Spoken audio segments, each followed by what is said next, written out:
Today's noisy digital-first world is a challenging one for business owners. How do you get more people to know you, trust you, and to respect your brand? How do you stay front of mind with your target audience as well as talked about in a positive way in the marketplace? The answer is public relations, but not as you know it. Get ready to unlock the potential of your business through the power of PR, content, and digital communications. Get ready to become your own PR machine. G'day and thanks for tuning in to Become Your Own PR Machine, the podcast. My name is Trevor Young, aka the PR Warrior, and in this episode I'm going to be unpacking what I call leadership content, and I will be explaining why I think that leadership content is rocket fuel, potentially rocket fuel for your professional personal brand or your business, or if you're in the non-profit space, then your non-profit organization. Now, in the last episode, which was number 8 of the podcast, I went through what I call my content buckets framework, and this is a framework designed to keep your content efforts fresh and interesting, not just for your the people who are reading and watching and consuming your content, listening to it if it's a podcast, but also for your good self. Because if we're putting content out there all the time, particularly on social media and whether it's YouTube or whatever, it's good to be able to mix things up a little bit to keep ourselves fresh. So if you haven't listen to that one. That was episode number 8. It was called Use This Framework to Keep Your Content Efforts Fresh and Interesting. I urge you to do so because that will provide you context. And one of the types of there was 4 types of content that I discovered, that I unpacked. And this is, as I said, a framework that I've been refining for many years. And I found that it's an invaluable tool for helping my clients to categorize the different types of business content that they should be or could be creating. So the 4 key buckets were utility content. Now, this is a lot of the content that you will see out there from businesses. It provides useful how-to information that addresses the needs and pain points of your audience, relative, obviously, to your field of expertise and the arena that your business plays in. Then we have leadership content, and this is content that inspires people to think bigger while challenging their thinking around relevant topics and issues. That's what we're going to unpack in this episode. Bucket number 3 was human content, and this is all around making your brand relatable by taking people behind the scenes of your business, as well as telling other people's stories. Human content, I'll be unpacking that one in the next episode, so keep an ear out for that one. And the 4th bucket of this framework is brand content, and this is the content that promotes your company, its products and services. Includes promotional calls to action, such things as getting people to turn up to an event or download a guide or subscribe to your list or your ebook or your report, that sort of thing. So that was the content buckets framework in episode number 8. But today it's all about leadership content. Now, I really do emphasize the importance of balancing these types of content. As I said, this will keep things interesting for your audience as well as yourself. Now, the other thing around where we want to go today is I'm going to give a lot of examples. So I urge you, and I'll put them in the show notes, but I do urge you to check some of them out because, it's one thing for me to explain them here on a podcast, but it's another to go and check their websites out, their social media, their LinkedIn, subscribe to their newsletters or their podcasts, check out their videos, etc. That's certainly if you want to get a grasp on leadership content. So what is leadership content? As I said, this is content that inspires people to think bigger while, potentially challenging their thinking around relevant topics and issues. With utility content, we think about our audience and their needs and their pain points and their challenges and how can we help them through the delivery of timely and relevant information. So that's very much audience driven. The thing about leadership content is people don't know what they don't know. And leadership content might hopefully will provoke thought, maybe change the way people think about a topic or an issue, might get them across trends, give them insights that they'd never thought about before. It might, challenge people.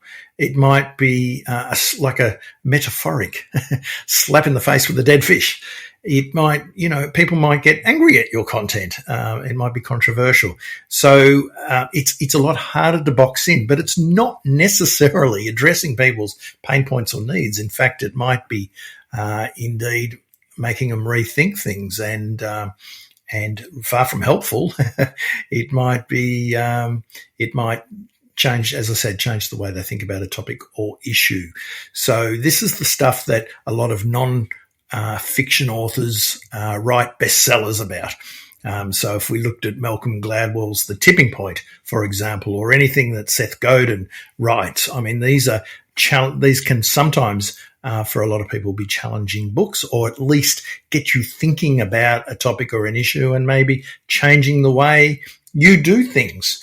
And so very, very powerful. I guess if you look in the non-profit space and if you're a social entrepreneur, well, you've got, the topic and the movement you're probably trying to grow.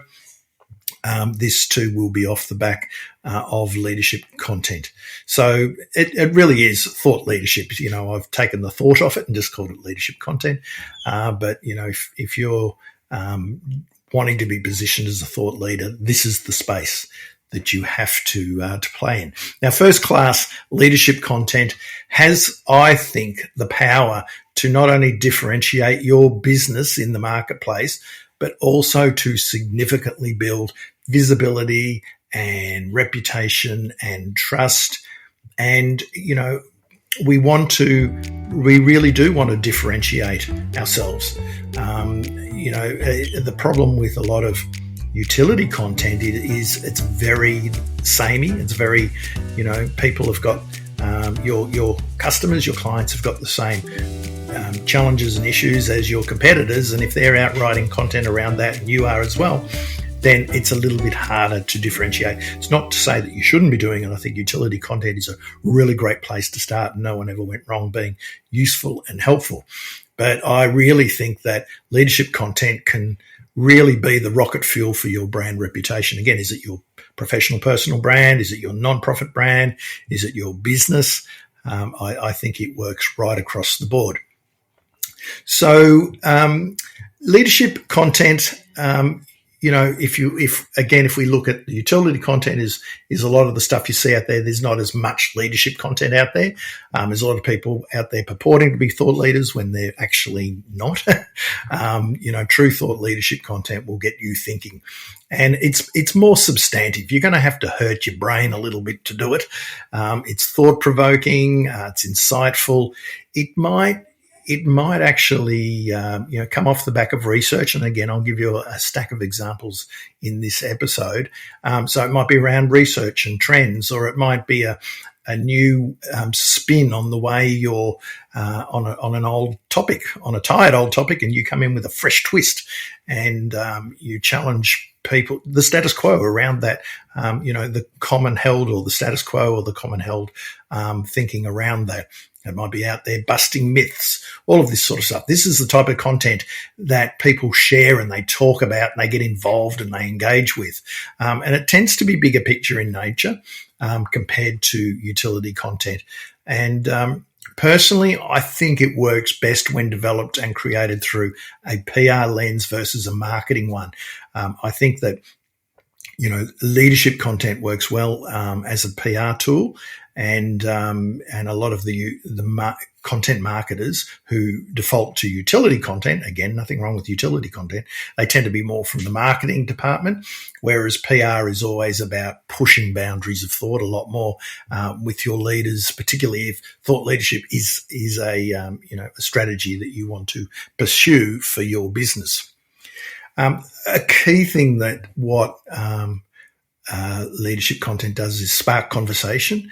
It's something. It's about putting your ideas and exploring ideas in public. Often, does it mean you've got all the answers? Absolutely not. It's not about being the smartest person in the room. It's about pulling on a thread of an idea. And today we'd do it in public. You go back 10, 15 years and, you'd create a whole book around it and put it out there. Now you write the book in blog form or through tweets or on LinkedIn. You're putting those ideas out there well and truly before you even write the book, and do the talk. So, that's a key is, don't think that these ideas and the concepts that you're putting out in the marketplace via your leadership content, do not think that they have to be fully formed. And the other thing about a leadership content, and, it's the same with a thought leader, you have to have leading thoughts, but it's all, there are the thought side of things and then there's the leadership side of things. And the leadership side of things is bringing people along for the journey, building a platform and, giving your platform over to other people so they can, be part of that conversation. It's around igniting debate and bringing others along for the journey. It's not about holding in your ideas. It's about getting them out there and being open and humble, being generous with your ideas and getting them out there, but also being open and humble and listening to other people's thoughts on it. And indeed, what that will do is maybe, give your ideas and your insights a few more legs. Okay, so a couple of things that we're going to talk about here. This content, leadership content, could inspire people to take action. It could tap into their dreams and their aspirations. Maybe it will help them reframe their thoughts around the subject dear to their heart. Think commentary on social or industry issues and trends. Insights based on research, informed perspectives on big picture topics, where you've been connecting the dots. Connecting the dots really is an interesting way. And that's, we love following people who can connect dots and give us something new to think about. So that, again, this is what leadership content is all about. Now, if your goal is to increase the level of earned media coverage you get, whether it's through being on other people's podcasts or, being in your industry trade journal or on other people's blogs or, in the mainstream press or, a vertical title of sorts, being on TV, radio, whatever it is, whatever it's going to be, being on the stage, that's earned media. As I often will say, the stage is the media and you've earned the right to be there. So, if that is a goal of yours, is to go out and get earned media and extend the reach of your voice through leveraging other people's audiences, then building a solid base of compelling leadership content over a period of time will, I think, prove useful in this regard. So let's have a look at a few things. If your goal is to increase the level of just straight editorial coverage you receive, then having this content and people talking about it, it helps a journalist or an editor or a researcher, if it's, on broadcast media, it helps them get a handle on, there's a bit of meat on this bone. There's, people talking about it. They're engaging with it. There's some arguments happening. It's controversial, that side of things. It can be a good signal to the people who are going to make a decision to get you on their podcast, for example. Now, a classic example of content leadership, of leadership content at play is the Edelman Trust Barometer. This has been around for, well over a decade, maybe a decade and a half now. Put out every year by the world's biggest PR firm, Edelman, and this is at a very high level. So I'm going to start going high first, and then I'll give you some other examples. But the Edelman Trust Barometer, it continues to generate heaps of chatter and engagement and social shares when it comes out. They run events around the world.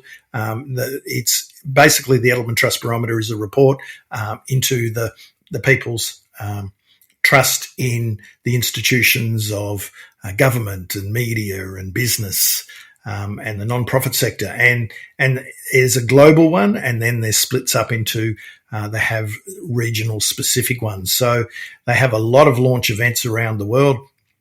I used to work with Edelman, so I was part of this.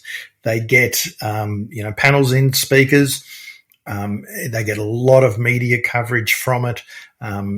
People in business and the media, the marketing media, and certainly brands and PR people are very much interested in the Edelman Trust Barometer when it does come out, and it generates a lot of editorial exposure. Because it's become bigger than Ben-Hur. So that's really at a high level, and it's a property. It's a thought leadership property that Edelman put out every year. So then we look at a company like Buffer, which is much smaller, and Buffer is a social media scheduling tool, but they have a report called the State of Remote Work report, and remote working is a big part of their values as a company. Last time I looked, they had 80 people. They might have more, they might have less, but the large proportion of that 80 people they are a pure remote working organisation well before COVID. So, the state of remote work is a big deal for them. It's one of their things that they really push. And this report examines data from over 2,000 remote workers from around the world, looking at shifts and evolution of remote work. The last one I looked at was in 2022, and it was a great example of really meaty leadership content that gets shared and talked about. So have a look at the State of Remote Work report from Buffer in 2022. And another one was from Mighty Networks. Now, Mighty Networks did a report. It was titled From Dependence to Independence, and it was a report that chronicled the rise of the independent creator. Now, why would Mighty Networks put out such a report? Well, Mighty Networks is an online platform for people who want to build a membership site, whether it's a paid membership site or a free membership site. They also, if you want to do courses and that side of things and have live events online, then Mighty Networks is one of the OGs in that space, one of the original gangsters in the online membership networking space. And so their audiences and their customers are often independent creators. So by them having the finger on the pulse, doing a report that looks at the growth of or the trend of the independent creator, then this locks back into who they are and what they do as a business. Now, granted, those two examples, those three examples really, the State of Remote Work, the Mighty Networks From Dependence to Independence report, and then the Edelman Trust Barometer, they're research-based reports. And research reports like this tend to be, the domain of companies with big pockets, and their pockets are much deeper than yours and mine. Albeit they still need leaders and internal experts to articulate and communicate the results via the media. But not all of us can create a report. But again, I'm just, you might be running a business and you can create a research report, and the tools to do that today are a lot cheaper and more cost effective than ever before. So don't disregard it because you could do a one-off or an annual report on a big meaty topic that you want to own. So if you want to own a particular topic from a thought leadership positioning, this is a great way to do it.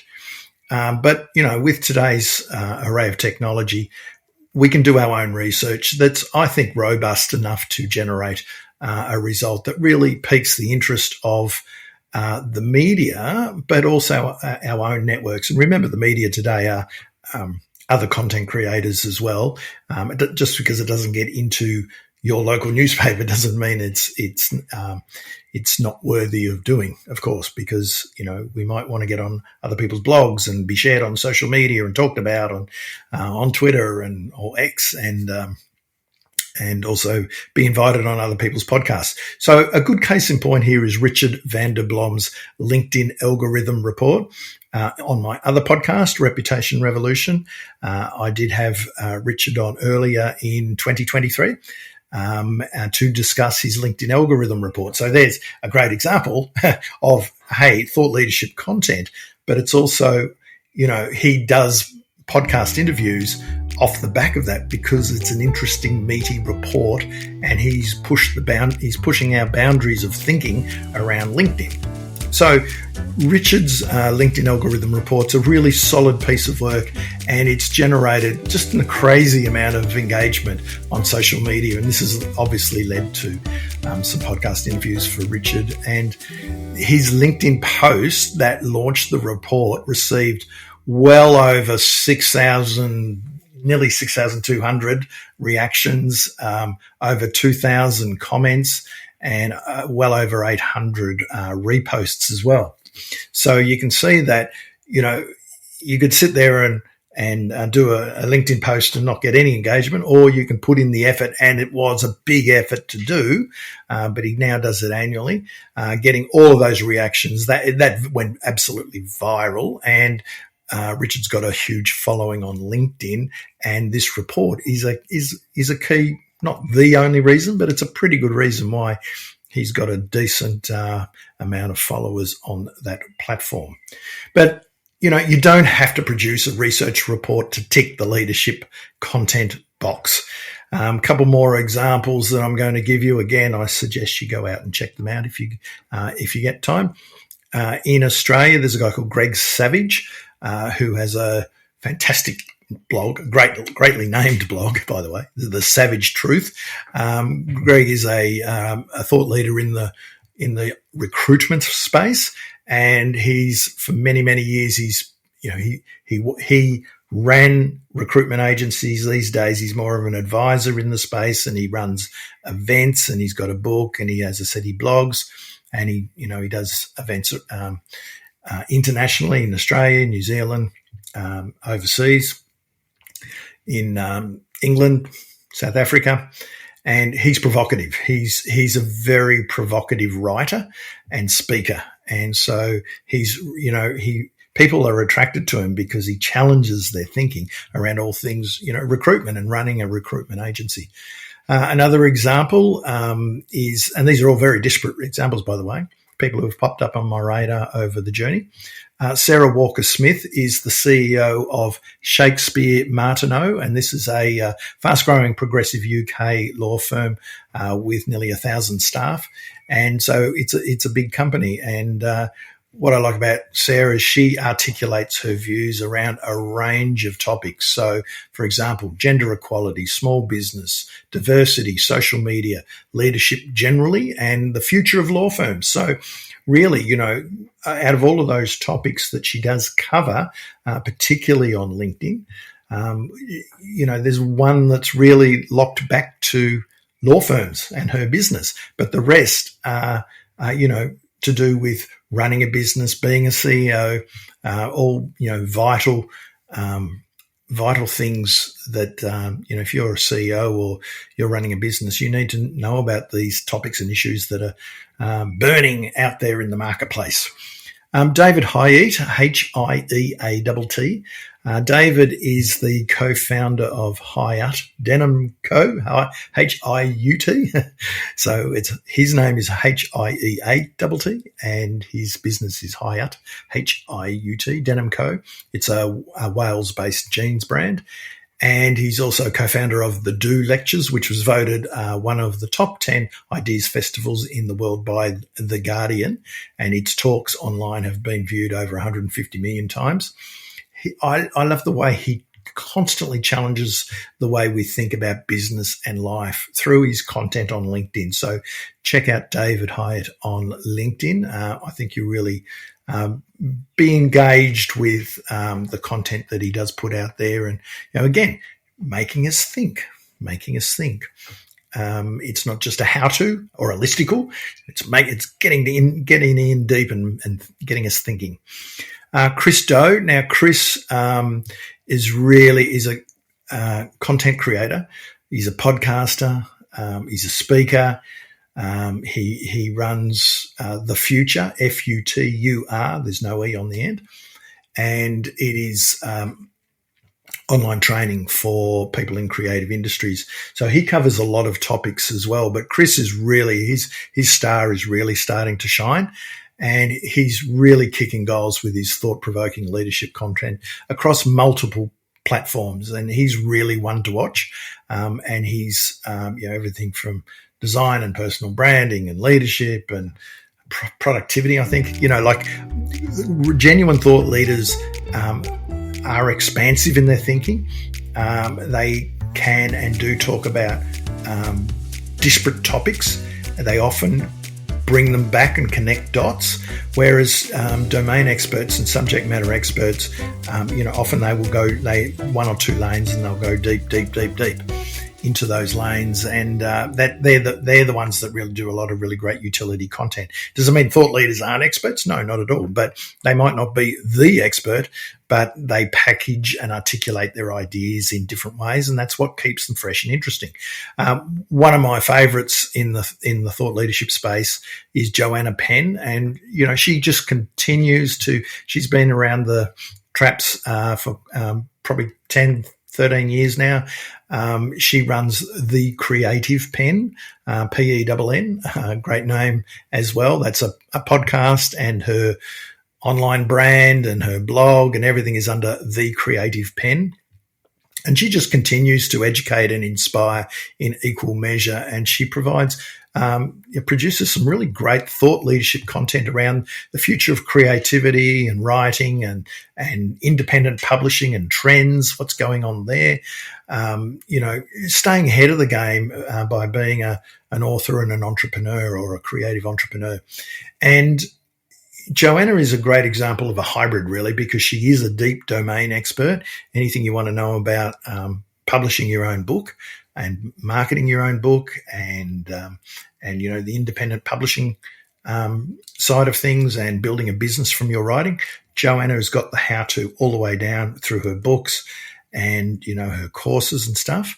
But her real strength, I think, now is looking at AI and the health of writers and the mental health of writers, and just really starting to, again, if you're an author and you want to build a business around your writing, Joanna's going to help you, but she's also going to inspire you to think bigger in that space and to stay up with trends and to stay current and relevant. And she's fantastic at doing that, Joanna Penn.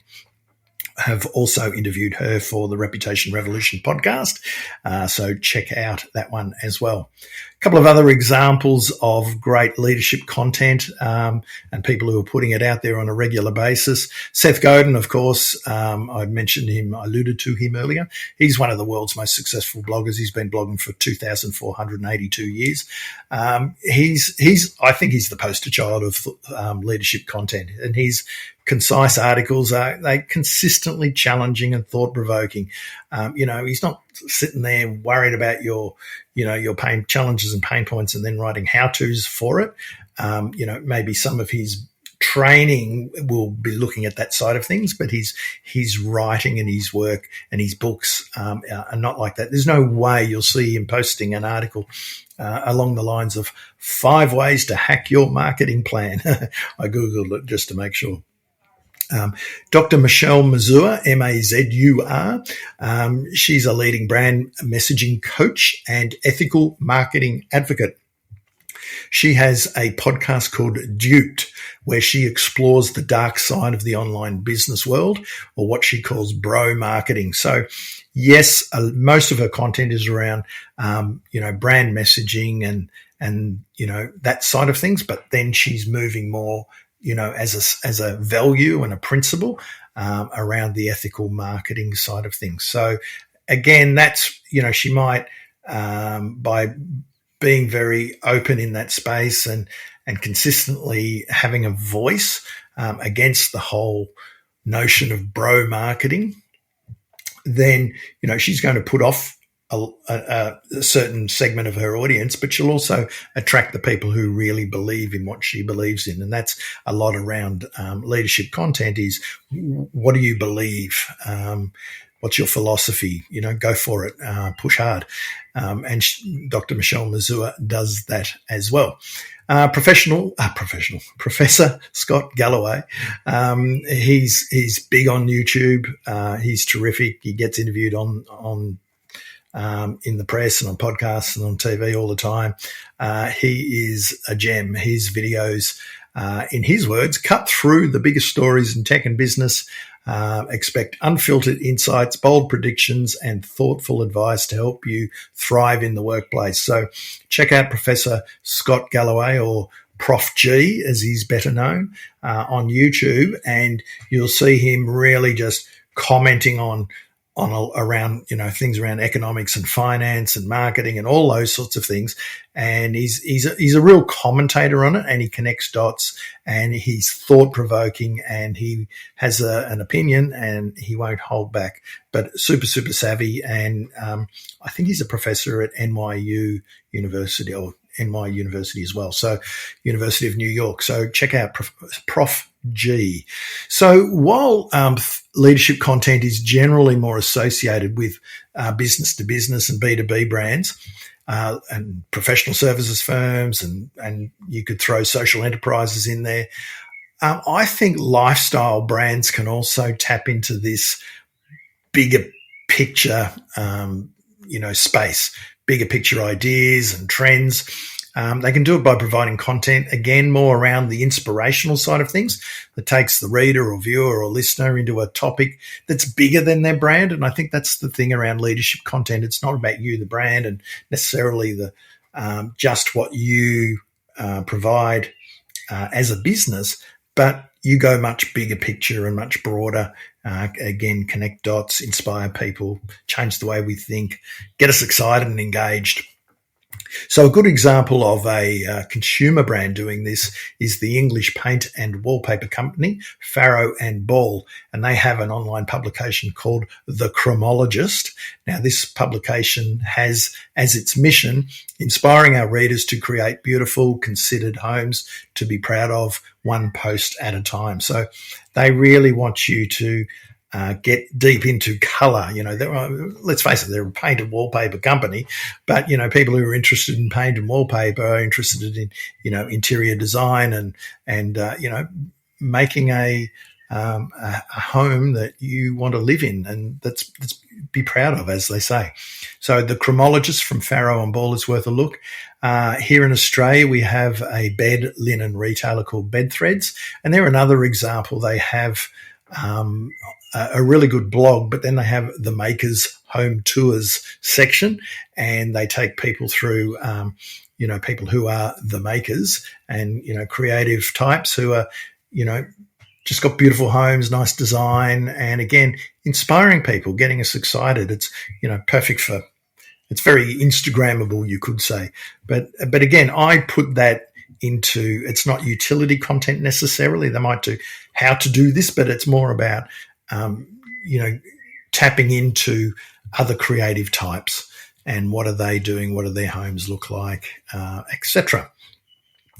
And let's just do one more example for good measure. Bellroy, another Australian company that sells around the world, and they manufacture wallets and accessories for creative professionals. That's their space. Like things like wallets and all things, bags and I don't know, satchels, that sort of stuff. The brand publishes an online publication called Carryology that shares insights, ideas, and inspiration around all things carry. So we talk bags, luggage, wallets, etc.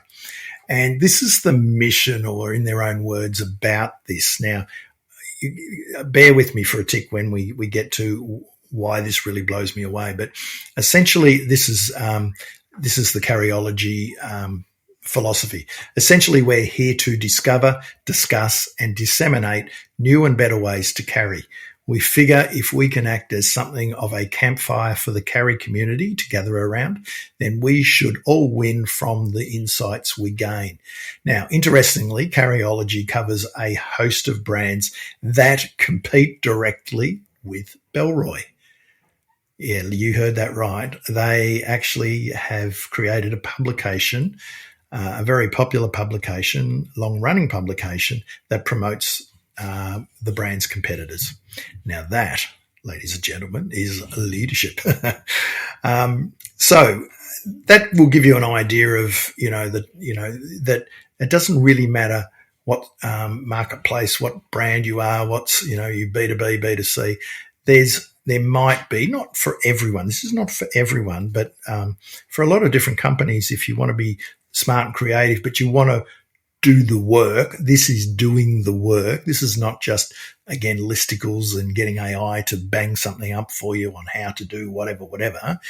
This is actually pushing boundaries of thought. So as I said at the outset, your head's going to have to hurt a little bit. You might have to do some research, a lot of reading, interview people, join dots.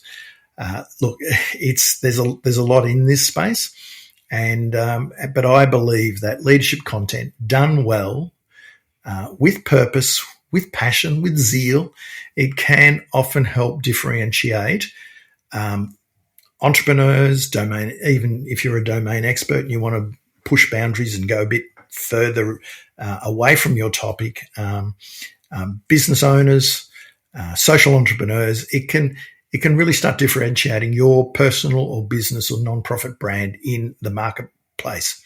And for this reason, I think it has a place in the content armory of, particularly if you're getting into personal branding, it definitely has a place there. But even if you're running a company as well, leadership content, as I said, might take more work because original thought and a sharpened, spiky point of view. I like that. The co-founder of Maven, a lady named Wes Kao, she coined the phrase a spiky point of view. So original thought and a sharpened, spiky point of view often does take thought and time to do, but it can be well worth the effort when done, as I said, with enthusiasm and passion and purpose over the long haul. It'll take more work, but I think it'll be really worth it. So if you're interested in doing more thought leadership type content, I really applaud you. I think it's well worth doing. It's something you have to do over the journey and put time and effort in, but it will help differentiate your brand from your competitors, and it will attract people to you because of your ideas, your philosophies, your insights, the commentary on trends, etc. And that, when in an industry in a business environment where it's really hard to stand out today and be differentiated, this is one good strategy that you might want to employ. My name is Trevor Young. You've been listening to Become Your Own PR Machine podcast. If you go to becomeyourownprmachine.com, you can sign up there for the sister newsletter to the pod. If the podcast is one bookend, the newsletter of the same name is the other bookend. You can sign up there, becomeyourownprmachine.com.